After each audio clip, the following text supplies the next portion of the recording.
ለመንግስት እጃቸውን ሰጥተዋል። በተለይ ካፒቴን ማስረሻ ሰጤ ለመንግስት እጅ ሰጥተዋል የሚል መረጃ በስፋት ይወጣ ይገኛል። ይህ ምን ያህል እናንተ የምታውቁት በማስረጃ የምትገልጹት ነው? እሱን መልሱን ልትሰጠኝ ትችላለህ? በሌላ በኩል ወስደዋል የተባሉት መረጃዎች ካሉ እንግዲህ ጥንቃቄ ማድረግ ይገባል። የቅርብ ሰው ነው፣ አጠገባችሁ ያለ ሰው ነው።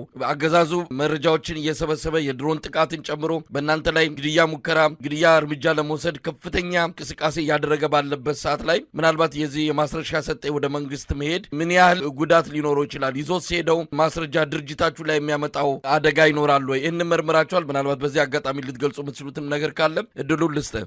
መጀመሪያ ያነሳውን በተመለከተ ትግላችን ውስጥ አብረው የቆዩ ግለሰቦች ያው ከተቋማችን ከአደረጃጀታቸው ከሰራዊቱ ጠፍተው መሄዳቸው ነው እንጂ አሁን ያሉበት ሁኔታ ማረጋገጥ አንችልም። ሚዲያ ላይ እንደ ማንኛውም ሰው የምንሰማው ነገር አለ። ዞሮ ዞሮ ምንድን ነው ከዚህ በኋላ የድርጅታችን አካል እንዳልሆኑ እንደ ተቋም በዚህ ልክ ከሄድን ቀጣዩን ያው እነሱ ባቀዱት ልክ የሚሆኑትን የምናየው ነው የሚሆነው። አሁን ባለው ሁኔታ ግን እዚህ ናቸው እዛ ናቸው ለማለት አንችልም። ዞሮ ዞሮ ግን ያው ቅድም ባልኩ መረጃ መሰረት አሁን ያሉበት ከወገን ጦር ላይ እንዳልሆነ ግን አረጋግጠናል። በመቀጠል እነዚህ አመራሮች ይዘውት የሚሄዱት መረጃ ያነሳው ትክክል ነው። አንድ አመራር የነበር በተለይ ደግሞ በከፍተኛ ቦታ የነበር ትግል ሲሄድ በተለይ ደግሞ እንደዚህ አስቦበት አቅዶበት የኋላ ያደረ ግንኙነት አድርጎ ከሆነ ራሱን የቻለ ጥሎት የሚሄደው ስጋት ይኖራል። ነገር ግን እንዳልኩ ድርጅታችንም እዙም ከዚህ በፊት እነዚህን የድርጅታችን አመራሮች ክትትል ሲያደርግባቸው ስለቆየ በተቻለ መጠን ዳሜጁን ለመቀነስ የሚያመጡትን ጉዳት ለመቀነስ ጥረት በሚያደርግ ስራ ተሰርቷል። ነገር ግን ያው ትግል እስከሆነ ድረስ ምንጊዜም ጥንቃቄ ያስፈልገናል። እነሱ አይደሉም ገና ዛሬም በትግላችን ውስጥ እኮ በርካታ ሰርጎ የገባ አካል ሊኖር ይችላል። ስለዚህ ምንጊዜም ቢሆን ራሱን የቻለ እያንዳንዱ ታጋይ እያንዳንዱ አደረጃጀት በጥንቃቄ እንዲሄድ በዚህም ዙሪያ የግንዛቤ ማስጨበጫ ስራዎችም ጭምር እየተሰሩ ነው ያሉት። አሁንም ቢሆን እነዚህ እንግዲህ ከትግላችን ውስጥ የሄዱ አካላት ጥቃት አያደርሱም ማለት አይደለም። ለጠላት ውለው አድረው ጠላት ሊያገለግሉ ይችላሉ። ይህን ከትናንት ወዲያ ስላየ ነው ማለት። ነገር ግን ያን ያክል ችግር የሚፈጥርበት ቁመና ላይ ግን አይደሉም። ምክንያቱም ታጋይ ነህ፣ በረሃ ላይ ነው ያለው፣ ጫካ ላይ ነው ያለው። የሆነ ቦታ ላይ ቁጭ ብለህ የምትጠብቅ አይደለም። በዚህ ልክ ጥንቃቄዎች እየተደረጉ ስለሆነ ከእነሱ ጋር የነበሩ ግንኙነቶች መረጃዎችን ይዘው ሊሄዱ ይችላሉ። ግን ደግሞ ታጋይ ምንጊዜም ተለዋዋጭ የሆነ እቅድ ነው የሚኖረው። ትናንት የነበረን ይዘህ አትቀጥልም። ምንጊዜ እንዲሆን ራስህን ከጠላት ቁመና ጋር እያነጻጸርክ ተለዋዋጭ በሆነ ሁኔታ ላይ ስለሆነ የምንሄደው ለተቋማችን ያን ያክል ትልቅ ስጋት የሚሆን ነገር የለውም። ይዘውት የሚወጡት መረጃ ሌላ ነገር ሊኖር ይችል ይሆናል። እሱን ወደፊት እያየን እንደ ተቋም ምላሽ ስለምንሰጥበት ያን ያክል ብዙም ስጋት የሚሆን አይደለም የሚል ሀሳብ ነው ያለኝ መሰለኝ። እንግዲህ ኢንጂነር አሻግሬም ምናልባት ለደጋፊዎቻችሁ ለሰራዊቱ እንዲህ አይነቱ ነገር የድርጅት መዳከም መስሎ እንዳይታይ፣ ምክንያቱም እንዲህ አመራር የነበሩ ሰዎች ድንገት አይደለም በእርግጥ እንደገለጻችሁት ስትከታተሏቸው እንደቆያችሁ ነው የነገራችሁን። ነገር ግን የሚፈጥረው ነገር አለ ድርጅቱ ላይ አጠቃላይ ተቋሙ ምን ላይ ነው ያለው? በእንደዚህ አይነት ሁኔታስ በቀጣይ ትግሉን ለመምራት የሚያስችል ቁመና ላይ ይገኛል ወይ? ነገ ከነገ ወዲያ ተመሳሳይ ነገሮች ላለመከሰታቸው ምን ዋስትና አለ? የሚሉ ጥያቄዎችን ጨምሮ አሁን ምናልባት በቅርቡ በቴሌቪዥን ላይ ቀርበው የሚናገሩት ነገር ይኖራል። ፕሮፓጋንዳው ይሰራል በእናንተ ላይ። እነ ማስረሻ ሰጤም መንግስት ጋር ቀርበው የሚናገሩት እንደሚኖር እንጠብቃለን። ለማንኛውም ለደጋፊዎቻችሁ ለሰራዊቱ የምትነግሩት ነገር አለ? በዚህ አጋጣሚ አጠቃላይ ተቋማችሁን በተመለከተ። ትግል በግለሰቦች ላይ የተንጠለጠለ ትግል አይደለም። የአማራ ህዝብ አምጦ የወለዳቸው የቁርጥ ቀን ልጆች አሉት። መሪ የሚሆኑ ጀግኖች አሉት። አንድ ትግል የሚነሳው ግለሰቦችን ተማምኖ አይደለም፣ የሚታገልለትን ህዝብ እና ሰራዊት ተማምኖ ነው። ስለዚህ ሰራዊታችንም ሆነ ህዝባችን በምንም ታምር የአማራ ትግል የማይቀለበስ እንደሆነ ከዚህ በፊትም አስቀድሞ እንደሚያውቅ እናውቃለን። ትግላችንም ደግሞ ፈጽሞ የማይቀለበስ ሊቀለበስም የማይችል መሆኑን መናገር እንወዳለን። በመሆኑም በተጨባጭ አንዳንድ ግለሰቦች እንዲህ አይነት ክደት ውስጥ ሲገቡ ህዝባችን በፍጹም መደናገጥም እንደሌለበት፣ ሰራዊታችንም በዛው ልክ መደናገጥ እንደሌለበት የሚያስደነግጥም ስላልሆነ ነገሮች በተለያዩ ጊዜያት ግልጽ እየሆኑ ስለመጡ ለማለት ያክል ነው። ትግሉ ይቀጥላል። የበለጠ እንጠነክራለን፣ የበለጠ እንበረታለን፣ የበለጠ ድርጅታዊ ቁመና ይኖረናል ማለት ነው። አመሰግናለሁ። ረዳት ኢንጂነር አሻግሬ ባየ እንደው በጉዳዩ ላይ ምንድን የተፈጠረው? ሁለት የድርጅታችሁን አመራሮች ማገዳችሁን የሚገልጽ መግለጫ ሰጥታችኋል። ምንድን ምንድነው የተፈጠረው?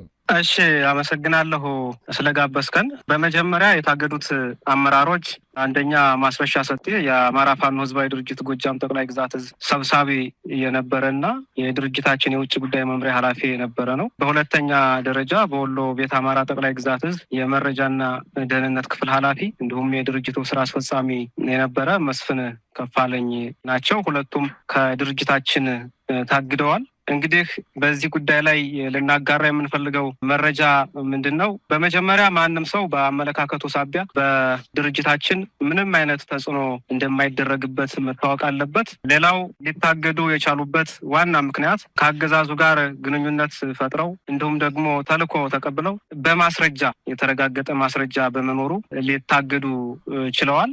ያው ማስረጃም እንደተያዘባቸው ሲያውቁና ሲረዱ ሁለቱም ከሰራዊቱ ተነጥለው ተሰውረው ጠፍተዋል ማለት ነው። በዚህ አጋጣሚ በዚህ ሰዓት ይሄ ዜና ሲከናወን ሰራዊታችንም ሆነ የድርጅታችን አመራሮች የት እንዳሉ እንደማናውቅ መግለጽ እንፈልጋለን።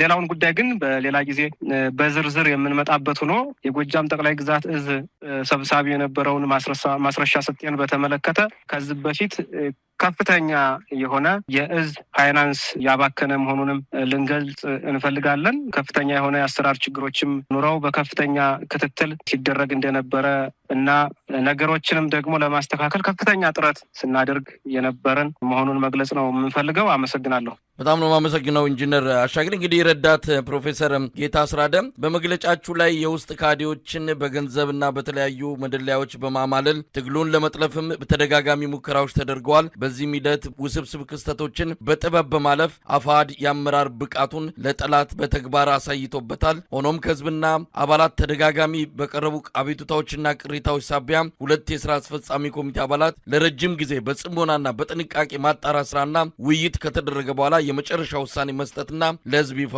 ማድረግ አስፈልጓል። በዚህ መሰረት ማስረሻ ሰጤ፣ መስፍን ከፈለኝ ከአፋሕድ የስራ አስፈጻሚ ኮሚቴ አባልነታቸው እንዲታገዱ ተወስኗል ይላል። እስቲ እንደው ከኢንጂነር አሻግሬ በተጨማሪ ለነዚህ ሁለት አመራሮች መታገድ አመራሩ እናንተ የደረሳችሁበት ድምዳሜ ምንድን ነው? እንግዲህ ቅሬታ በተደጋጋሚ እንደሚቀርብ ነው የገለጻችሁትና ወደዚህ ውሳኔ እንዴት ደረሳችሁ? ግናለው መሳይ እድሉንም ስለሰጠህን ጭምር ወንድሜ ኢንጂነር አሻግሬ እንደገለጸው ለሁሉም የትግሉ ባለቤት ለህዝባችን፣ ለደጋፊዎቻችን እና ለሰራዊታችንም ጭምር ግልጽ እንዲሆን የምንፈልገው ነገር ምንድን ነው? አፋሕድ እንደ ተቋም በባህሪው ከፍተኛ የሆነ የውስጥ ዲሞ የሚለማመድ ተቋም ነው። በጣም በብዙ ነገሮች ነፃነትን ይሰጣል። የትኛውንም አይነት ሀሳብ ማራመድ የምትችልበት ተቋም ነው። በሀሳብ ደረጃ ያለምንም መሸማቀቅ በትግሉ ውስጥ የትኛውንም መንገድ የተሻለ ነው ብሎ ለሚያቀርብ አካል ሁሌም ሀሳቡን በነፃነት ማራመድ የሚቻልበት ተቋም ነው። እንግዲህ በዚህ ሂደት ሁላችንም እንደምናውቀው አፋሕድ ከተመሰረተ 1 ዓመት ከ5 ወር ገደማ ሆኖታል። በዚህ ሂደት ውስጥ በርካታ መስዋዕትነትን እየከፈለ ለአማራ በጽኑ መሰረት ላይ የተገነባ ተቋም እንዲሆን ለማድረግ ብዙ ጀግኖችንም ጭምር እየሰዋ ድርጅታችን ከዚህ ደርሷል። በዚህ ሂደት ውስጥ መንገዳችን በጣም ብዙ ፈተናዎችን እየተሞላ ነው የነበረው። አንዳንዴ ምናልባት ደጋፊዎቻችንም ህዝባችንም ጭምር ብዥታ እስከሚገባው ድረስ ውስጥ ላይ የተለያዩ ሀሜቶችን ሲመጡ ድርጅቱ እጅግ በጣም ጥንቃቄ በተሞላበት መንገድ ብዙ ነገሮችን በተጨባጭ ማስረጃ ሂዶ ለማረጋገጥ ጥረት እያደረገ ነው የቆየው። እንግዲህ የዚህ አካል የሆነው አንዱ የድርጅታችን ሁለቱ ስራ አስፈጻሚዎች ካፕቴን ማስረሻ ሰጤና መስፍን ከፈለኝ ትናንትና ህዳር 22 2018 ዓ.ም በተቋማችን እንደወጣው መግለጫ ከዚህ በፊት ሲቀርቡ የነበሩ ጥቆማዎች፣ አቤቱታዎች እና ማስረጃዎችን በጥልቀት ተቋማችን መርምሯል። በዚህም መሰረት በተጨባጭ 1፣ 2፣ 3 ተብሎ የሚጠቀስ በተለይ ደግሞ በድብቅ ከጠላት ጋር የሚደረግ ግንኙነት እንዳለ ማረጋገጥ ተችሏል። ይሄ ደግሞ ትግላችን ይንዳል፣ ሩቅ ዓላማን በአጭር የሚያስቀር በመሆኑ ድርጅታችን በሁለቱም አመራሮች ላይ አስሮ ለመመርመርና እርምጃ ለመውሰድ እየተዘጋጀ ባለበት ሰዓት ሁለቱም አደረጃጀታቸው ጠፍተዋል። በእርግጥ መስፍን ከፈለኝ በተለያየ ምክንያት በጤናና በሌላ ምክንያት ከወጣ ቆየት ብሏል። ካፕቴን ማስረሻ ትናንት እንደተባለው እዙም ጭምር ተሰብስቦ ተወያይቶ ገምግሞ በተጨባጭ ማስረጃ ነገ ወዲያም በታሪክ የምናያቸውን ነገሮች ማስረጃዎችን በእጅ ይዞ ነገር ግን እነዚህ ከጠላት ጋር የተደረጉ ግንኙነቶች በሙሉ ማስረጃ ሲገኙ ያው ከተቋማቸው ሾልከው ወጥተዋል። ምንም እንኳን አሁን ያሉበትን ሁኔታ ባናቅም ድርጅቱ ግን ይህንን ነገር በተጨባጭ ማስረጃና ብዙ ነገሮችንም ጭምር የህዝባችንም ስነ ልቦና የታጋዩንም ስነ ልቦናና ዋናው ደግሞ የትግላችን ዓላማ ጭምር ብዥታ በማይከት መንገድ ጥርት አድርጎ ማረጋገጥ በመቻሉ ምክንያት እንዲህ አይነት በሁለቱም ላይ ከድርጅት ስራ አስፈጻሚም ከድርጅት አባልነትም ጭምር እንዲታገዱ የተደረገበት ሁኔታ ነው ያለው። መሳይ እንግዲህ ኢንጂነር አሻግሬ ወደ እርሶ ልምጣና ይሄን ሁሉ ነገሮች ሲሆኑ በጣም ከባድ ነገር ነው። ከአገዛዙ ጋር ጠላት ብላችሁ እናንተ ፈርጃችሁ እየተዋጋችሁ ካላችሁ ኃይሎች ጋር በድብቅ እየተገናኙ መሆናቸውን ቀደም ሲል መረጃዎች ይወጡ ነበረ። መስፍን ከፈለኝ እንደዚሁ ከአንድ የአማራ ክልል ባለስልጣን ጋር በስልክ የተለዋወጠው ወደ አደባባይ በቅቶ ብዙ ነገር ሲባል እንደነበረ አስታውሳለሁ። ማስረሻም ሰጤ በተመሳሳይ በዚህ ከሐሜት በዘለለ ብዙ ነገሮች ሲገለጽ እንደነበረ ነው በማስረጃ አስደግፎ መግለጽ የሚቻለው። ለምን ይህን ያህል ጊዜ ቆያችሁ? በዚህ ምክንያት ዋጋ አልከፈላችሁም ወይ? እንዲህ አይነቱ ነገር ምን አስተምሯችሁ ሳለፈ? እሺ፣ በድጋሜ በጣም አመሰግናለሁ። ያው ትግል ጥንቃቄ ይፈልጋል፣ በጥበብ መራመድን ይፈልጋል። በተለይ ደግሞ የአማራ ትግል ብዙ እጆች የሚገቡበት በከፍተኛ ሁኔታ ብዙ ኃይሎች በትኩረት የሚከታተሉት ትግል በመሆኑ የትጥቅ ትግል ደግሞ በባህሪው ውስብስብ ነገሮችን በጥበብና በትዕግስት ማለፍ ተገቢ በመሆኑ በከፍተኛ ሁኔታ ትኩረት ሰጥተን ጉዳዩን ስንከታተል ቆይተናል ማለት ነው። በዚህ አጋጣሚ መናገር የምፈልገው ከዚህ በፊት መስፍን ከፋለኝ ባደረገው ያልተገባ መርህ አልባ ግንኙነት ድርጅታችንም ሆነ ወሎ ቤት አማራ ጠቅላይ ግዛት እዝ መግለጫ ወጥቶ አግዶ ጉዳዩን ወደፊት ለህዝብም ይፋ እንደሚያደርግ በመግለጫው አሳውቆ ነበር። ነገሮችን ካጣራና ሌሎች እጆች የሚኖሩበት አይኖሩበት የሚለውን በጥልቀት ከገመገመ በኋላ በከፍተኛ ሁኔታ ድርጅታችን በሁለቱ ግለሰቦች ላይ ተጨባጭ የሆነ ማስረጃ በማግኘቱና በማረጋገጡ ከአባልነታቸው ሊያግዳቸው ችለዋል ማለት ነው። ፕሮፌሰር ጌታ አስራደ እንግዲህ በመጨረሻ ምን ማለት ይቻላል? ያው ያለውን ነገር ለህዝብ አቅርባችኋል፣ አሳውቃችኋል፣ ሰዎቹ ያሉበትንም ሁኔታ ገልጻችኋል። እንግዲህ ማረፊያቸው የት እንደሚሆን እናንተ ማረጋገጫ ባይኖርም መረጃዎች ግን እየወጡ ነው። በቅርቡ በአገዛዙ ፕሮፓጋንዳ አቅጣጫ ተሰጥቶ ከፍተኛ ስራ ሊሰራ እንደሚችል እንጠብቃለን። ከአገዛዙ ባህሪ ተነስተን ማለት ነው። በመጨረሻ ምን ማለት ይቻላል? አመሰግናለሁ መሳይ። እንግዲህ ማለት የሚቻለው ምንድን ነው? ትግል ሂደት ነው። በተለይ ደግሞ የፋኖ ትግል ለየት የሚያደርገው መሳይ በተደጋጋሚ እንደምንለው ከህዝባዊ እምቢተኝነት ነው። ፈሙዝ ታጥቆ ወደ ጫካ ወርዶ በተደራጀ መንገድ ተቋም መስርቶ ራሱን በዚህ በድርጅት ደረጃ ያቆመና ይሄ የእድገት ደረጃ እኔ በተደጋጋሚ ይለዋለሁ። በአጋጣሚ ይህንን ትግል ራሱን እያጠራ ነው የሚሄደው። አመራሩን እያጠራ፣ አባሉን እያጠራ፣ መስመሩን እያስተካከለ ነው የሚሄደው። በዚህ ትግል ሂደት ውስጥ ምንጊዜም የጀመረው ሁሉ አይጨርስም። በየመሃሉ ደክሞት የሚያቆም ይኖራል። የጠላት ተልዕኮ ይዞ የሚያቋርጥ ይኖራል። ወይንም ደግሞ ሌላ መስዋዕት የሚከፍልም ይኖራል። ስለዚህ ትግላችን ምንጊዜም ይህን ሁሉ ዋጋ እየከፍል ከዚህ የደረሰው የሂደት ጉዳይ ስለሆነ ነው። በእርግጠኝነት የምናየው ምን መሰለህ? ትግሉ ራሱን እያጠራ በሄደ ቁጥር ከዚህ በኋላ ቢያንስ ውስጥ ላይ ያሉ ፈተናዎች እየቀነሱ ትኩረታችን በሙሉ ወደ ጠላት የሚሆንበት እድል ነው ያለ። በነገራችን ላይ ቅድም እንዳልኩ እነዚህ ጥርጣሬዎች ሲመጡ ብዙ ጊዜ የትግሉ ባህሪ ስለሆነ ከወዳጅም ከጠላትም ከሌላም ከማታውቀው ጥቆማም ይመጣብሃል።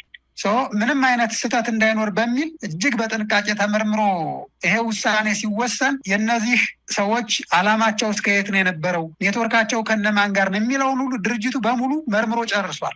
አሁን ባለበት ቁመና ተቋሙ ያለበትን ሁኔታና እነዚህ አካላት የሄዱበትን ርቀትም ጭምር ያለውን የስጋት ደረጃም ቀድሞ ገምግሞ ስላስቀመጠ ያንን የዳሜጅ ኮንትሮል ቀድሞ አስቀምጧል። ስለዚህ የሚያሳየን ምንድን ነው? በትግሉ ሂደት ውስጥ ምንጊዜም ቢሆን እየጠራ እንደ መስከረም ኩልል እያለ የሚሄድበት ቀን እየመጣ መሆኑን ከዚህ በኋላ የውስጥ ፍትጊያዎችና የውስጥ መጓተቶች ሳታውቀውም ቢሆን ተልኮ ይዞ የመጣውን አካል እያጠራ መሄድህ ድርጅታችን ምን ያክል በተሻለ መስመር መሄዱንና ነገሮችን አጥርቶ ሌላ ዳሜጅ ሳይደርስበት መቆጣጠር መቻሉን ነው። በነገራችን ላይ ሁለቱም ይዘውት የሄዱት የሰው ኃይል የለም፣ ይዘውት የሄዱት መሳሪያ የለም። ቅድም እንዳልከው ምናልባት አንዳንድ በስብሰባ ሲሳተፉ ያገኟቸውን መረጃዎች ሊይዙ ይችላሉ። ከዛ ያለፈውን ነገር ድርጅቱ በጥንቃቄ ኮንትሮል ሲያደርግ መቆየቱንም ጭምር ነው የሚያሳየን እና ይሄ ደግሞ እያራገፍክ ነገ እንደ ወርቅ የጠራ ድርጅት ለመሆን መሄዱን የሚያሳየን ነው።